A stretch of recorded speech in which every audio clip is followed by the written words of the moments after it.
to the Serite, a Bleach fandom community podcast brought to you by UGLY. You ain't got no Bleach by you ugly. Hey, you. Oh, okay, that was really bad. See, this is why Del should be in charge of the podcast, okay? My name is Lethan, and today I'm joined by Nomi.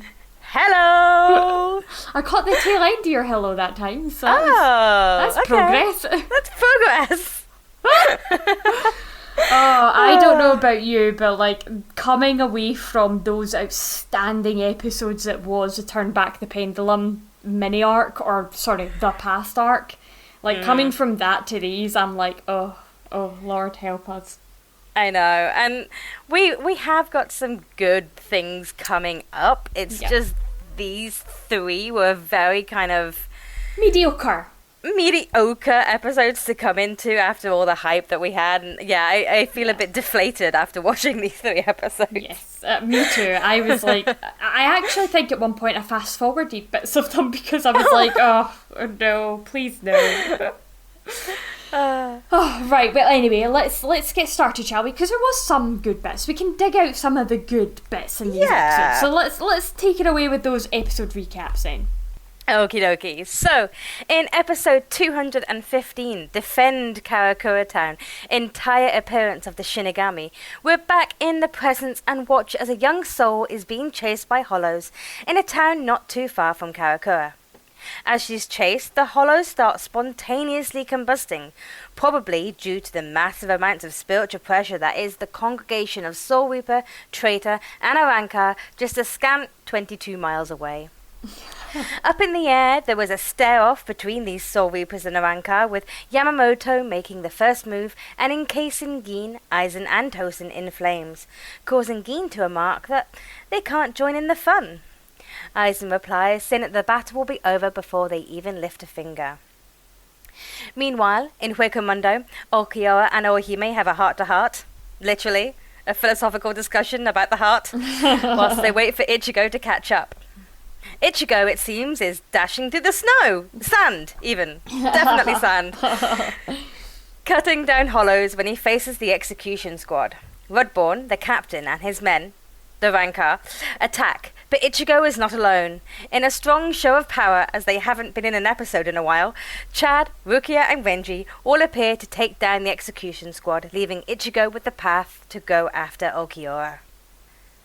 Woohoo! And that brings us into episode 216, Elite, the Four Shinigami.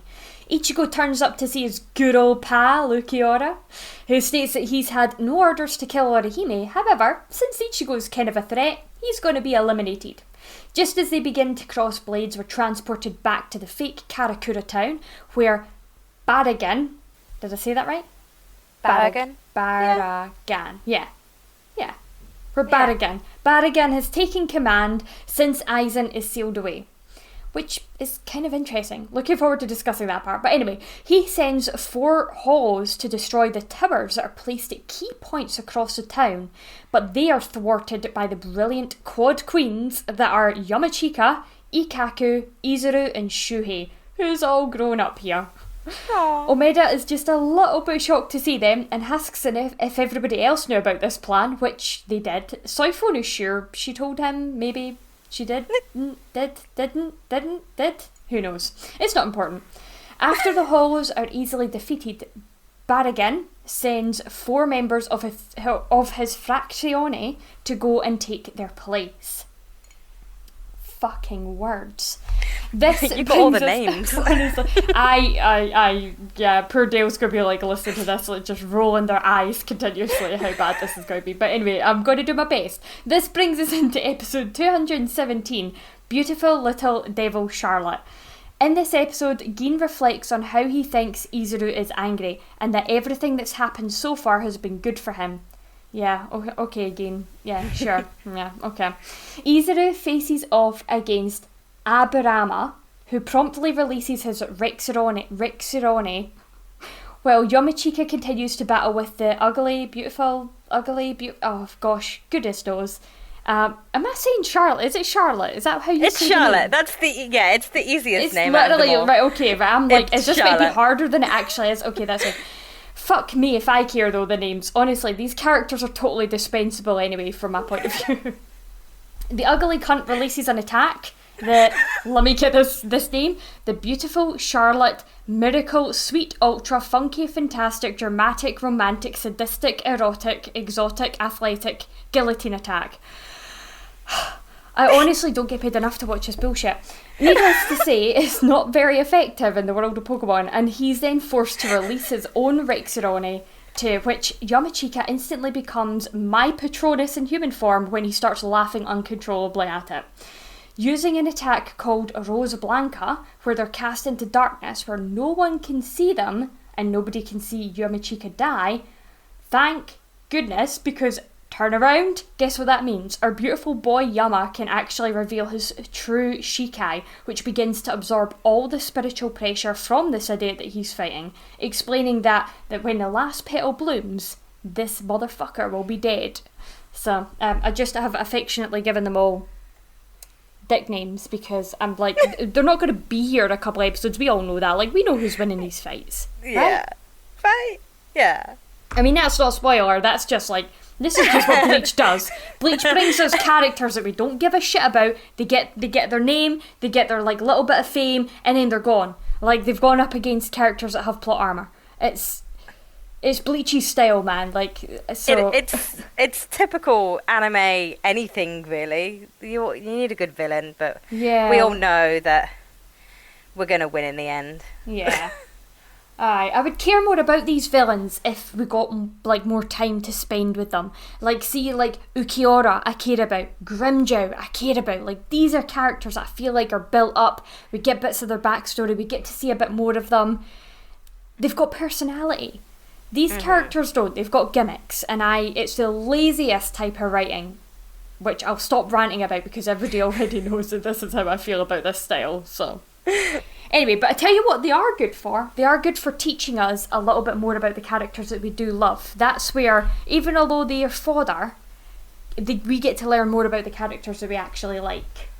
Yes, yeah, we learned a little bit more about Yumichika. We saw a little bit more about Kira, and you know, when we get to them, we'll probably learn more about Hisagi and Ikaku. Yes.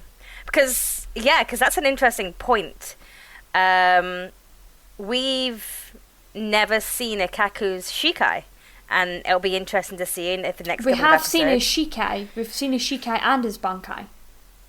No, I meant Hisagi. I didn't mean Ikaku. Oh, shoot, sorry. Yes. No, it's fine. That's me. Hisagi. Yeah, so it'll be interesting in the next couple of episodes. That's true.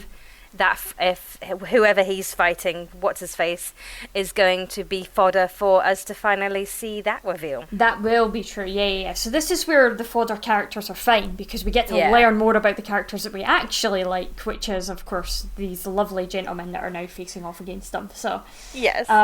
Also, one of the things, well, actually, before we get into discussing anything, do you want to take us through our anime manga differences? Yeah, Yay. Sure thing. So we've got episode 215, starting with, we've got 2 manga chapters. We've got 316, Swang the Edge Down. And 317, 6 Hearts Will Beat as One. Aww. And for differences, it was... these episodes, they're pretty decent, actually. There's just extra added bits. For example, the start of episode 215, you've got that whole thing with the girl running, and then she meets the Shinigami, and the Shinigami's like, you can leave now. It's a case of you're a Shinigami. Why don't you just perform a conso and send it to the Soul Society? Like, that's your job description. But I kind of thought that he was going to be filler because we've met him before, didn't we, when they were fighting off against Grand Fisher for the first time? Exactly, that's him, yeah. And he was anime only back then, and he is anime only now. However, the whole bit with the girl running and the hollows disintegrating, that's manga. Okay. It was just the appearance of what's-his-face. Yeah. Yeah, him, the guy that we don't care about because he's not canon, yeah. Exactly, yeah. And then there was just some extra words exchanged between Ulquiorra and Ohime, and Ohime's flashback scenes. So the majority of the talking was manga. The anime just added in the flashback scenes as to remind us what happened Yeah, what they were talking a about. while ago. Okay. Yeah. I thought it was like a really lazy way of doing a recap, but if most of it's canon, then fair. Mhm. Yep. And was that it? That was it. Oh, that's Yeah. pretty cool then. Mm-hmm. Okay. One thing I want to bring up, right? We got a new intro. Yes, we did. What are your thoughts on this intro? Because I'm split with this.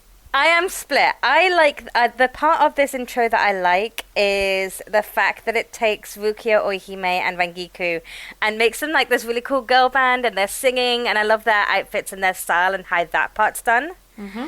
What I don't like about it is how they've sexualized all the other females in the opening. Thank you. That was literally where I was going to go with this. Yeah, okay. Because you're watching it and you're like, oh yay, all these male characters, and then all of a sudden you've got Unohana lying down, you've got Nemu lying down, you've got Momo lying down, and it's just a case of, can you not? Yeah, I agree. Totally agree. Because I'm split the exact same way. And just for any listeners, like, Nomi and I have never discussed this before off air.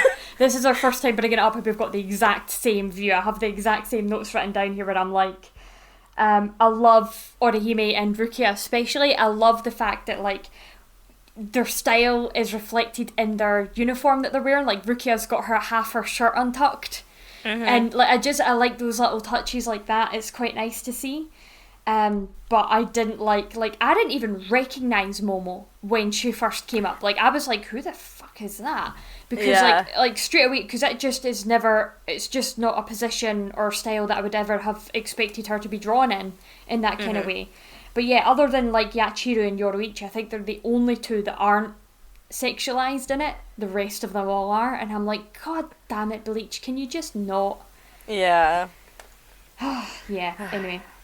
So mixed feeling. Like the song, like Rukia and Orihime's bits, I think they're quite cute, but dislike the rest of it, really. Yeah. Mm-hmm. What about the ending then? Oh, the ending. The ending's nice. I like the rain. It's okay. It's okay. What did you think of it? Yeah, no, I like that. It's not a memorable one for me. Like, I don't really remember it as much as I remember this one. Like, the opening's called Shoujo S by Scandal, and the ending is Kimi wo Mamota Kimi wo Ashite by Sambo Master. And yeah, I feel like the opening is much more memorable to me.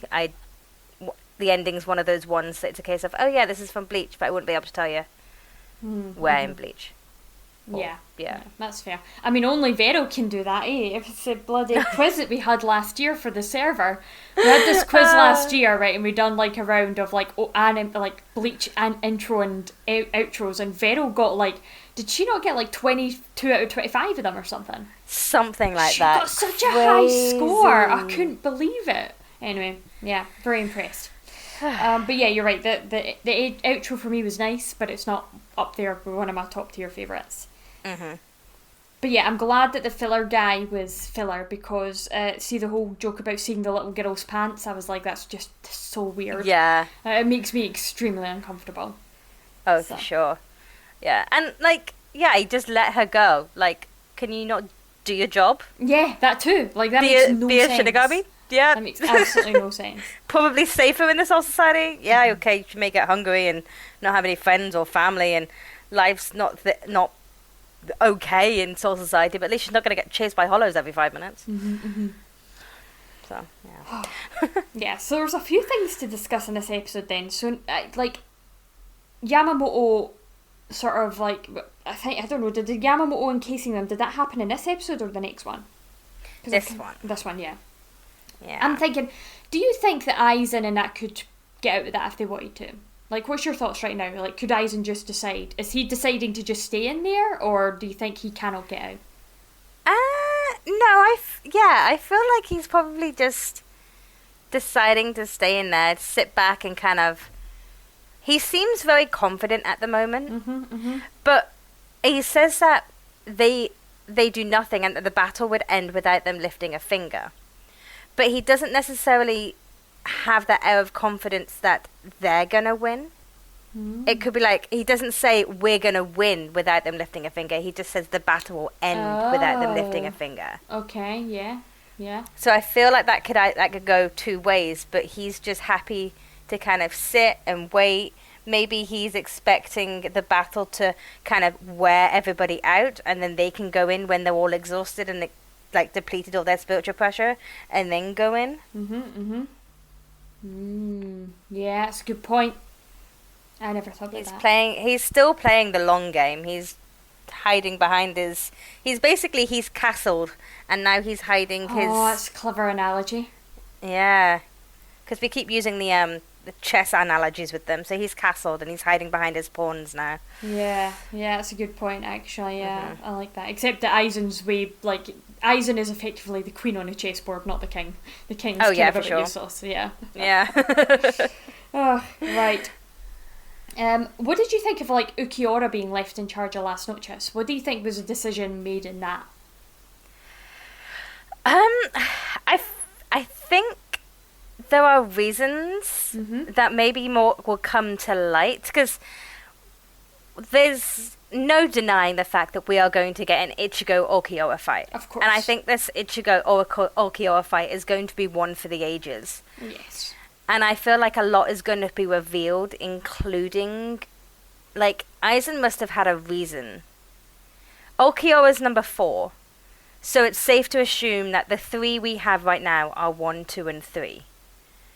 Because he wouldn't bring 10 with him. That seems like an odd choice to make. Yeah. So he's taken his 3 strongest to kind of wear them down, leaving his 4th strongest with maybe a hidden thing up his sleeve, or... Yeah. Ulquiorra's got that kind of bond going with Orihime that it's raised the stakes a little bit more. Do you think as well, like, because obviously we know that Aizen has been not just toying with Ichigo, but Ichigo is a scientific experiment for Aizen, right? He's made that pretty clear in the sense that, like, he's pretty much helped Ichigo get to where he was. Like, he's facilitated his entire journey through every battle, pretty much. And do we feel like Ulquiorra is just that next level for Ichigo to just evolve potentially that a little bit more in Aizen's eyes? I feel like this is still a continued experiment. Like, Aizen is just as invested at Ichigo versus Ulquiorra as the audience is. Yeah. Ichigo is definitely the lab rat running through a maze, and this is just another obstacle that he's got to get through. Overcome. Like one of those labyrinth of distant tasks along the way. Like, this Ulquiorra versus Ichigo fight has got the same kind of hype and build up behind it as the Byakuya versus Ichigo fight had. Yeah. Where, like, they've interacted, they've come into contact with each other a couple of times now, off and on. But, like, now it's happening. And it was the same with Byakuya, they had, like, moments on screen together, but they never fully fought until they did. So, that's how you build a good fight up. And with all this hype, it better be worth it. And the anime better not do anything stupid, like put a filler arc in the middle of it or something daft like that. Who would do that? Oh gosh. Do you know what? One of my notes I've literally got it down here, written in capital letters, is Toshiro has such pretty eyes. So we obviously got a close up of Toshiro's eyes at some point in this. Yeah, I think we did. Yeah. I really don't have a lot of notes here. Have you got any here? Because I've only got a couple of points, but they're all really fucking stupid. No, this is the one that I had just ... because it ended, and by that point I was like, oh wait, I didn't actually note anything of note for this one. Of interest. I've got Toshiro has pretty eyes. I've got Chad's thumbs up. Again, was really funny to see. Then I've got the Ichigo can fly now. Why didn't he fly at the beginning? Why? Why? Is it a Bankai thing? Is it not a Bankai thing? Can he fly? Can he not? Does he just choose to run half the time? Like, what is happening with that? He's a Charizard that before he was in Gen 1 and now he's in Gen 2 and can learn fly. I appreciate a good Pokemon analogy. I really like that. I also noted quite prominently the Orihime, when Orihime was talking about, like, my heart is with them, like when she was talking about her friends and she was saying my heart is with them, we got a flash of all of them, but it lingered longer on Rukia. Yeah. And I was like, that's fucking cute. Yeah, that whole conversation with the heart, like, basically trying to convince... Ulquiorra is one of the... He's very literal. He's like, your heart is in you. If I open you up, I will see your heart. I don't understand where this whole human concept of they have my heart. And he's probably imagining somebody holding a beating heart in their hand. You know, he's that kind of literal about it. So Ohime's saying she's not afraid because her friends will come and save her because their heart is with them. And the whole analogy of the 6 hearts will beat as one. Kind of to get that analogy through that, you know, they've got this bond now. 6 months ago, however long it was when Ichigo wasn't a Shinigami, they were all just people. Okay, yeah, Ichigo and Orihime, like, they knew each other in class. Ishida would have never talked to them. Chad and Ichigo have got that bond, but now the 6 of them have got this heart, this connection. That's coming from saving each other's asses half the time. It is, yeah. And it's like, yeah, it's trying to explain that to Ulquiorra. The whole heart-to-heart they had, yeah. Yes, heart-to-heart. Yeah. Heart-to-hole. He's still got one.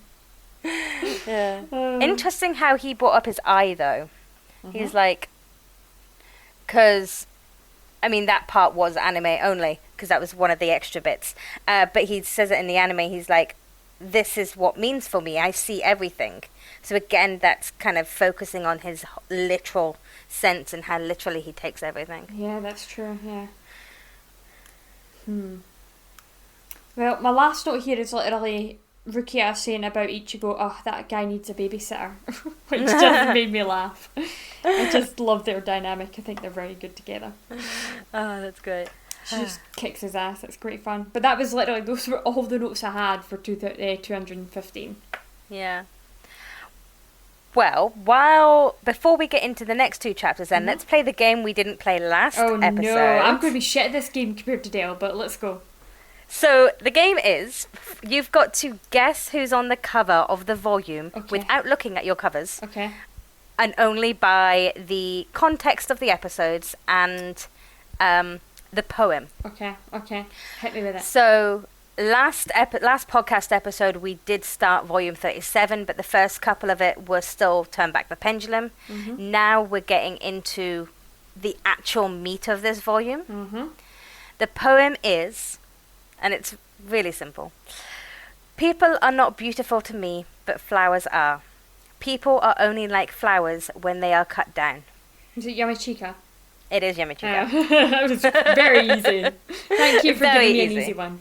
You're welcome. Yes, it is Yumichika is on the start of volume 37, which makes sense considering his whole fight with Charlotte is the bulk of this volume. Yeah, that makes sense. I'm so glad it was him and not Charlotte, whose Resurrezione is anyway, we'll talk about it. But yeah, that's all I've got. Should we go on to 216? Yes, please. Okay, so we've got Manga Chapters 318, 5 towers, 4 pillars, and 391? Wait, no. 319. I think I just got my numbers back to front. 318 and 319, Ants and Dragons. And really, the only thing that was extended is Avirama thinking a lot about himself. He does that whole kind of bulk up, I am good, I will kill you. That whole thing, yeah, that's all anime only. He only really does it once. But other than that, it's just... normal fight padding and just extended scenes. Like, yeah, a lot of these are almost frame for frame, some of them. Okay, well that's quite good then. That is really good. How many chapters did you say this was about? 2?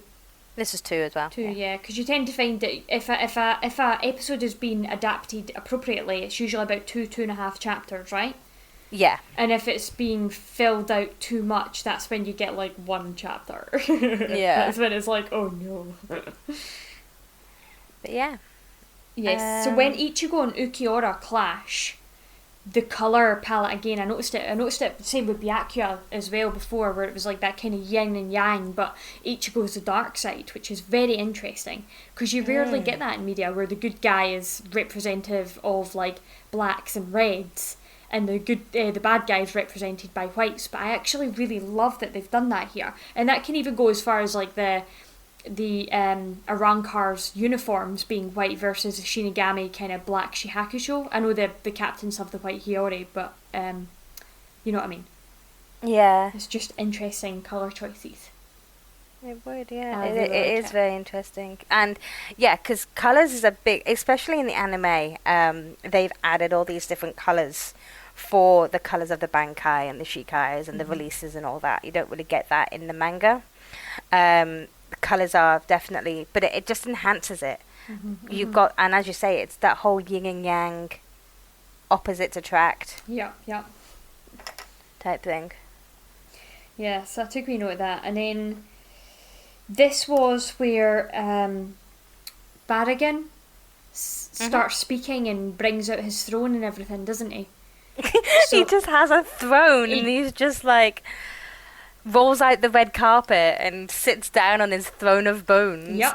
that is literally what he does. It's I mean, like, to the audience, we would be assuming, based on all of that this guy here is probably number one, right? Obviously we don't have confirmation of that, we don't know, but like it would make sense given the fact that he's taken control or charge whilst Aizen is locked in his tower of flames. Yes, he does. Yeah, he's like, with our boss indisposed, I'm in charge now. So he's definitely got that commanding, almost royal nature. Like, he's wearing a crown, he's got his throne, he's literally acting like a king right now.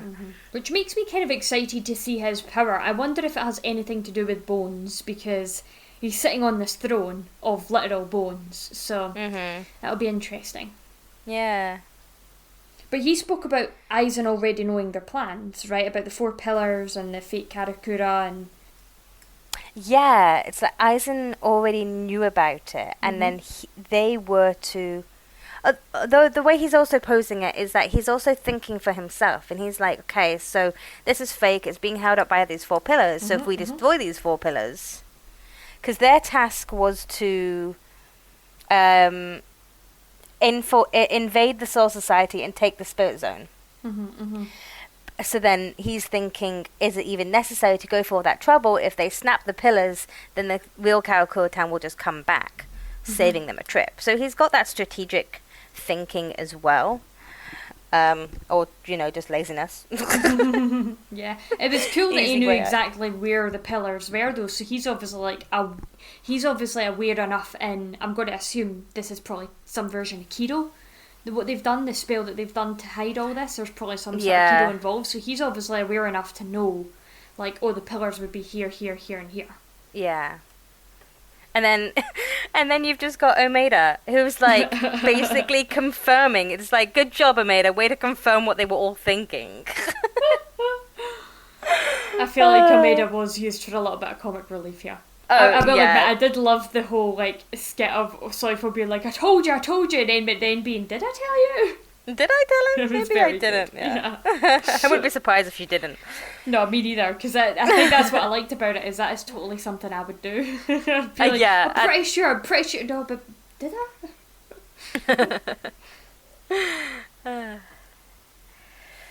And then we've got the reveal of 4 characters, 4 very interesting characters. We've got Yumichika, we've got Ikaku, we've got Kira, and we've got Hisagi. Those 4 are chosen to defend the 4 pillars. Oh, I thought you meant like the 4 Frazioni that get sent off. I was like, okay. But no. The 4 Shinigami chosen, yeah, you're right. The 4 Shinigami. Which, I think it's a good choice. Because, I mean, out of everyone who's left... who's left in the Soul Society? You've got Nanao, and then the 2/3 seats of 13th, Sentaro and Kione. Yeah. I don't really see them being the types to defend a pillar. Yeah, me neither. So they're probably stuck with all the paperwork back in the divisions. Yeah. Yeah. But it does also wonder if the original plan was to infiltrate the Soul Society. Are the captains that confident that they can stop any infiltration to the Soul Society? Because at the moment there's no protection in the Soul Society. Apart from a couple of the lieutenants that you mentioned. But other than that, yeah, you're right. You've not really got a whole lot going on. This would be like the ideal oh, look over there, shiny thing, and then run behind her back type. Exactly, yeah. And with the three that I mentioned, you don't really know much about them. I mean, they may have hidden bankais, you never know, but I don't think those three and the collectiveness that is just all the other seated officers in the Soul Society, would they be able to take down those three Espada? Yeah. Especially when one of them, the one that Hisagi is fighting, says, "Oh, I will fight at your level then," as if to say he can fight at different levels. But he could just be very cocky, right? I don't know. It's hard to tell. So basically, I hope this all works out for them, and no one infiltrates the Soul Society, because no one's protecting the Soul Society apart from Nanao, Kione, and Centauro. So I mean, I'd like to. I know if Dale was here, Dale would be like, Yamamoto, blah, blah, blah. But, like, I'd like to think Yamamoto has at least put some sort of precaution in place that, like, because Miuri Kurosuchi, he's in the fake Karakura town, right? Oh, he's still in Puerto Mundo. Oh, shit, so he is. Okay, never mind. But there goes that idea, because I was going to say maybe he's got, like he's still communicating with, but maybe not then. Maybe Yamamoto has just, like, gone all in on the fake Karakura town. Maybe they've not got any, because I was thinking, like, maybe they've got, like, something set up with Squad 12 to be like, hey, if something happens, give us a ring.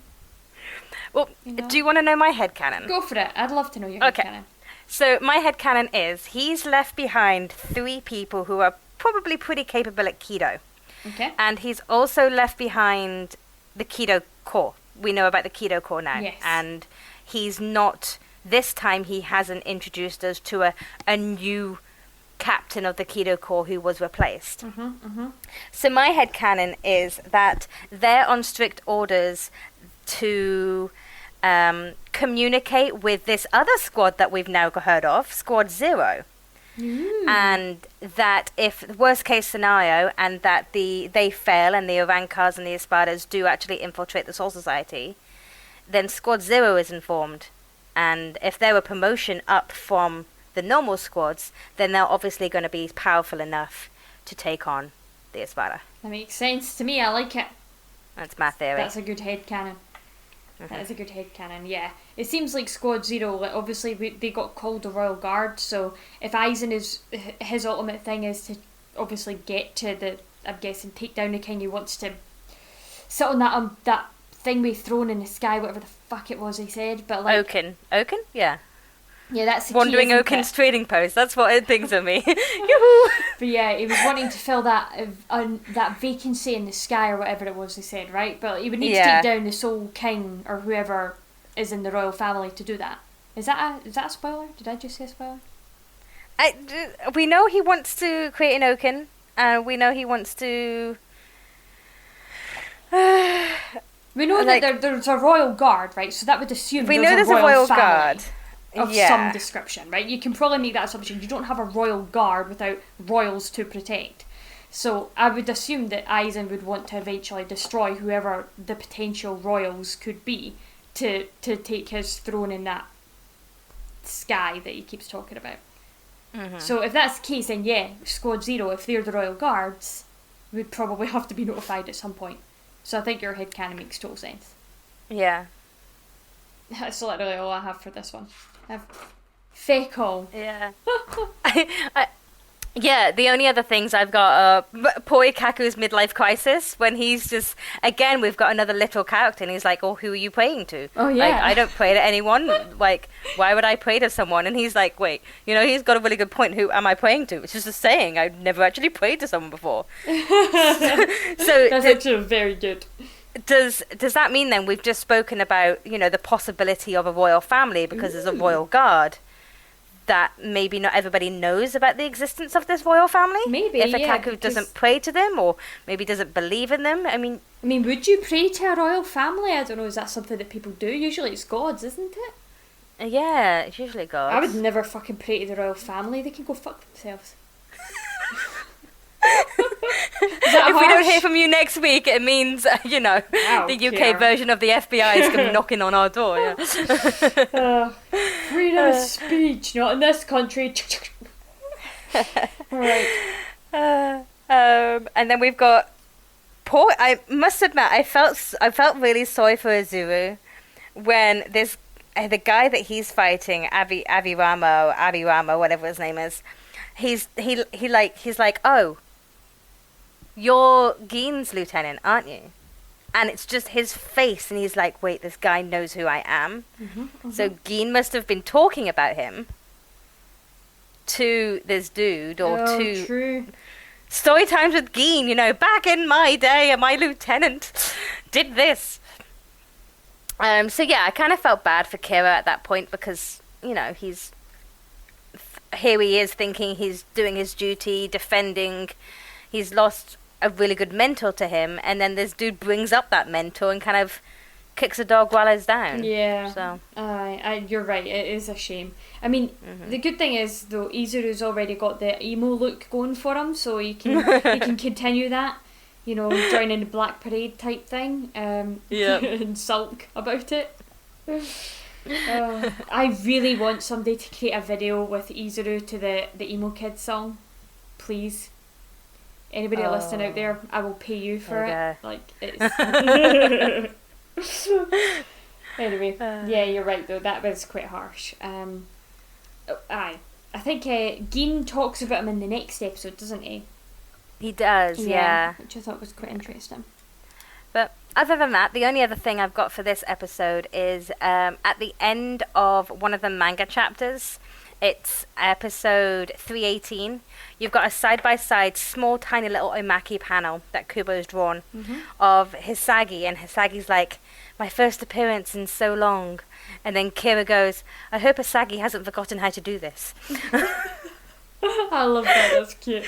So it's so cute how they're they're looking out for each other. And I mean, Hisagi's first appearance in so long. He was in 2 episodes ago, albeit as a tiny little baby. But he's been seen sooner than Kira has. Yeah. I want to ask as well, because Hisagi went up against Yumichika and lost when they were in the Soul Society, right? That was who he went. We didn't see the battle, we just saw that they went up against each other, and then we saw Hisagi lying on his back on the ceiling, breathing heavy, yeah. Oh my god. So it will be interesting to see what Hisagi can do, because we've not seen a lot so far. No, we haven't. Yeah, I'm excited for that. But yeah, that's all I had for that episode. Cool, well, take us away with the anime manga for 217.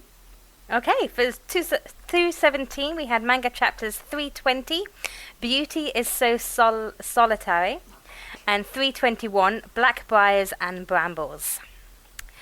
What we have is... we have insult padding. There was a lot more insulting between both Charlotte and Yumichika. And then we just had fight padding and general order events. We had... in the anime, Yumichika goes Shikai quite early on, whereas in the manga, Yumichika doesn't actually go Shikai until after the Sero. So Charlotte shoots off two Seros in the anime. Only one of them is canon, the second one in which it actually hits. That's the one in the manga that Yumichika then reveals his Shikai. Gotcha. Okay. So it's fight padding a little bit then there. Yeah, and then they couldn't just have Yumichika not do anything, so they brought his Shikai out earlier. That's fair. But yeah, but that's all I have. That's the only manga anime differences, because this is all just kind of fight. Well, my question to you then is, Gein at the beginning, I think it was towards the beginning of this episode, where he's talking about Izuru and he's saying he's doing better since the betrayal thing. Do you think any part of Gein does actually care about Izuru? I think yes. Okay. I do think that he doesn't maybe feel guilt, but he does, there must have been that kind of connection between the two of them, subordinate level manager, whatever the opposite to subordinate is, kind of bond that they had. They've been together for so long. They couldn't not have that kind of connection. So I do feel like he is somewhat happy to see Kira doing well, at least if you can compare it to Momo. I mean, yeah, true. Momo's not doing well, but Kira's at least standing, and you can't not take command of a whole squad without thinking about it. Yeah, true. And seeing how they're doing, and maybe seeing how well Kira's doing gives him hope that, you know, maybe leaving wasn't that much of a loss because the squad's still going strong. Mm-hmm. Yeah, that makes sense. Yeah. What about you? Yeah, I'd like to think so. Like, I'd like to hope so, but I'm also under this, like, I've got this thought in my head of, like, if Gin was to face off against Izuru, like, if Izuru was in his way, he'd probably kill him. Mm-hmm. You know, I don't really think he would even hesitate, to be honest. But I think part of him still, like, is reminiscent of, yeah, okay, you know, a little bit. As long as he's out my way, I can think kindly of him. Mm-hmm. Yeah. Okay, my next question. Do you think the Charlotte character, guy, whatever, is ugly? I think that I mean... I'm enjoying watching you try to dance around him. I know, beauty is in the eye of the beholder. Oh, no, me, no. That was not my question. You. Facial-wise, he's not the best-looking guy out there. Okay. But you know, he's got the confidence. He's pulling the confidence off. If you know what he wears is his own business, and he can do what he wants. Is basically where I'm going with that. Okay, that was very well skirted. Just like he's wearing. I was like, I actually have a note here saying I got too many crotch shots for this. Like, this was a bit much for me. Like, it was.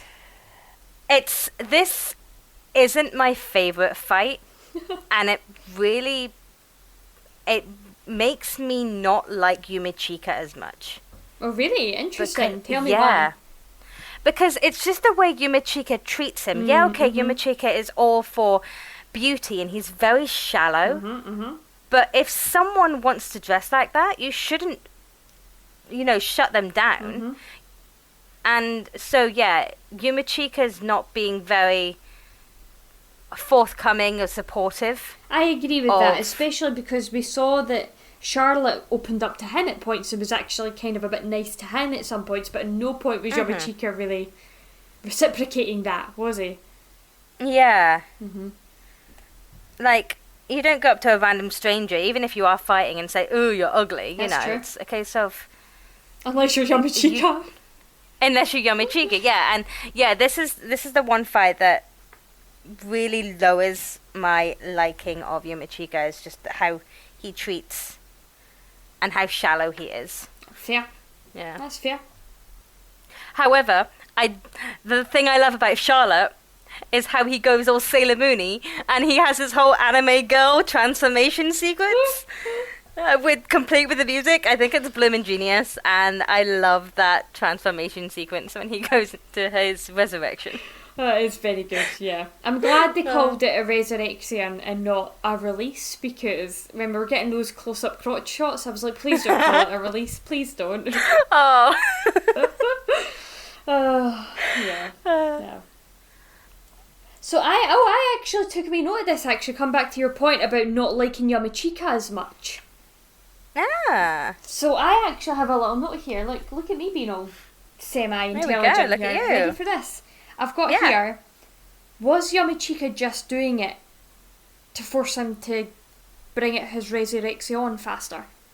Like, was he provoking him intentionally to get him to go all out so that then Yumichika knew where he stood in terms of his own Zanpakuto's abilities? don't know. It doesn't seem like a very intelligent thing, a Yumichika thing to do. A Yumichika thing to do. It doesn't seem like something.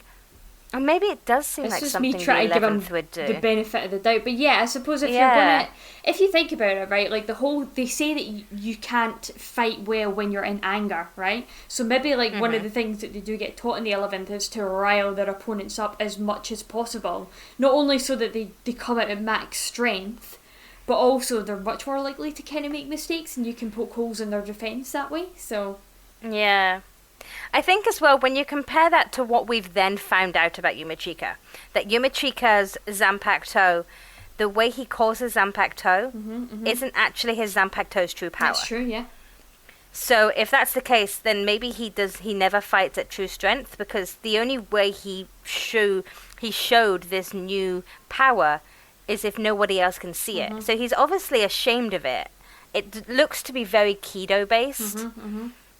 Which, using Kido in the 11th division is probably a huge taboo no-no. It's like spitting in the queen's food, isn't it? Yeah, so by never fighting at full strength for fear of the ridicule of his peers, he probably does have to resort to these dirty-handed tactics. Yeah. But he's also Yumichika, and we already know he is a very shallow person. He very much looks and aesthetics. I mean, the whole reason why he is 5th seat and not 4th seat is because the 4th is an ugly number, and the 5th looks more like the 3rd, which is the beautiful number. It's so good. It's so good. Oh, yeah, you're right. Yeah, probably so. Yeah. Fair enough, I'll give you that. But that's literally all I've got. However, yeah, I did love, however, that Ikkaku heard him laughing. Yeah, from all the way over there. I mean, I was laughing too, to be honest. I was very much Yumichika in that moment. I was like, oh my god. It was a nice kind of levity from the rest of what's happening, especially the contrast between Kira being kicked while he's down, and then you've got Yumichika over here laughing his head off. So, you've got the two different dualities there. We keep throwing this word around. Yeah. That's true. Did you have anything else for this episode then? No, that's it. Me too. I've got nothing else for these episodes were really, they were just... Let's get to the good ones. Yeah, they existed. We skip to the good part. Like, I'm just, like, there's so many fights upcoming that I'm like, I know are potentially going to happen. Obviously, we don't know who the Espada are going to face off against, but they're going to face off against some of the captains, right? We know that. So, like, I'm looking forward to those fights, but I'm really looking forward to the Ichigo and Ulquiorra fight, because it's been hyped up just as much as the Byakuya and Ichigo fight was, and that was a hell of a good fight, so...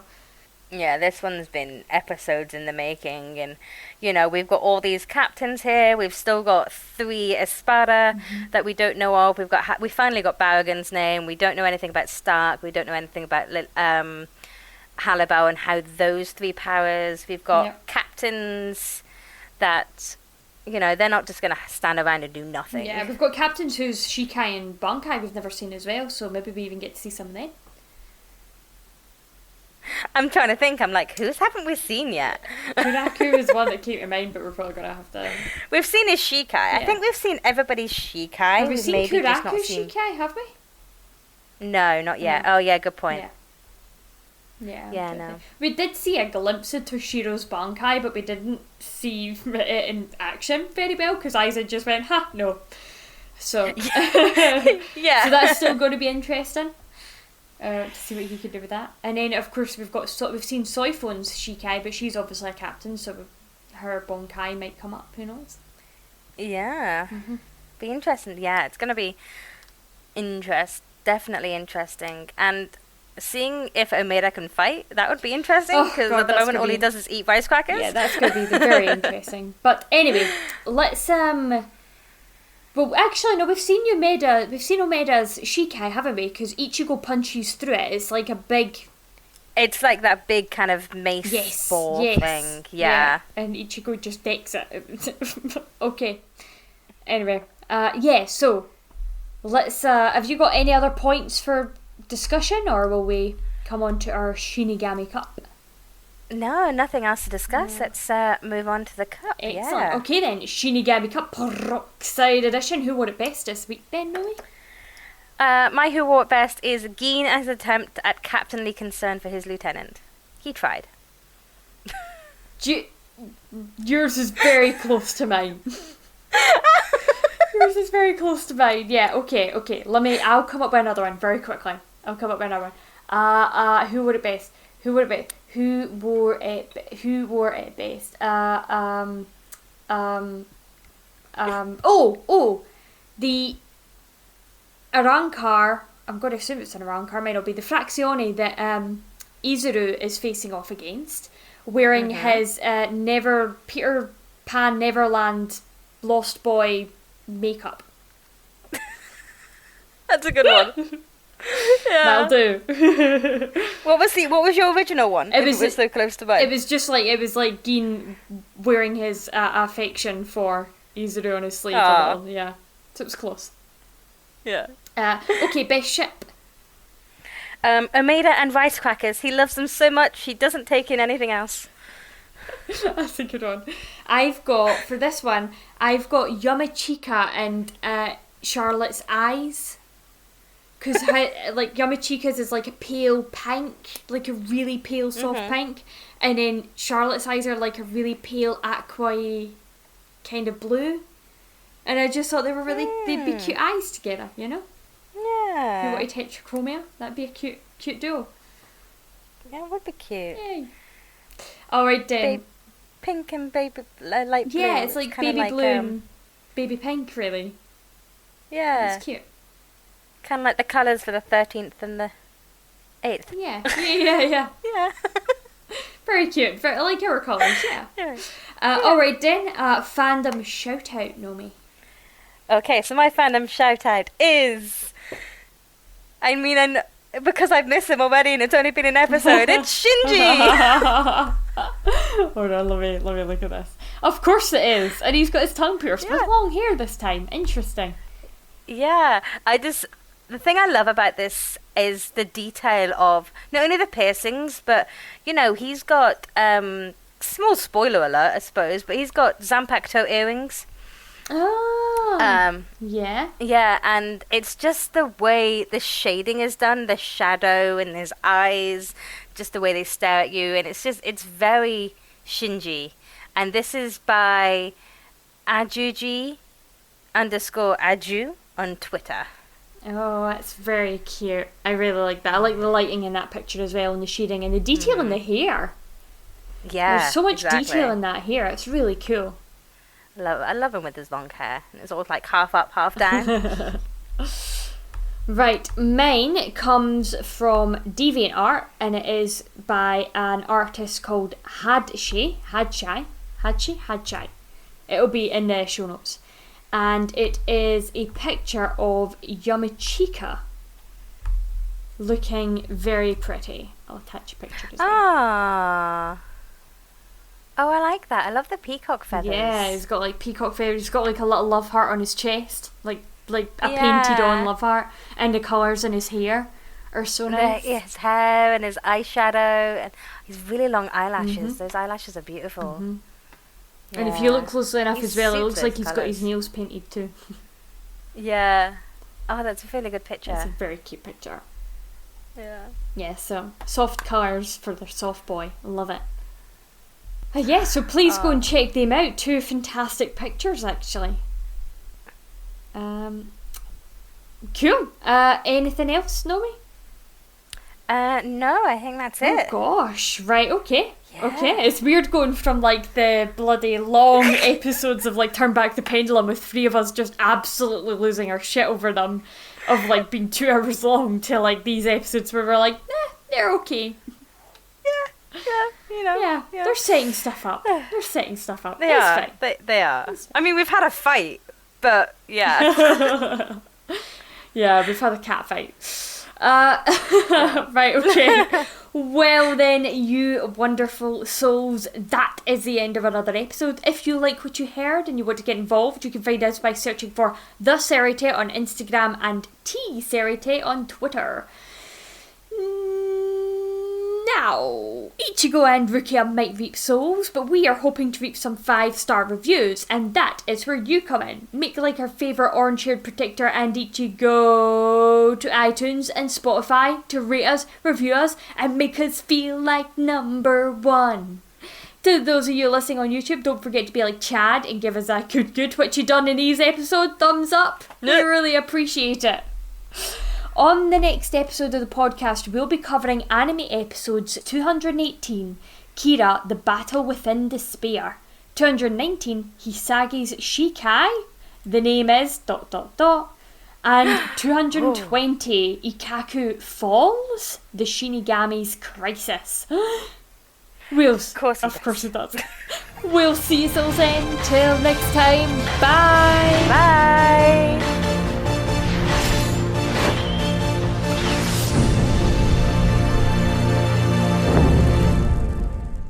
On the next episode of the podcast, we'll be covering anime episodes... No, fuck, I've got the wrong ones. Please stay online, your call is very important to us. Why did that not copy and paste? Hold on. Copy. And the hold music. Yes, please be the hold music. Okay. On the next episode of the podcast, we'll be covering anime episodes 200.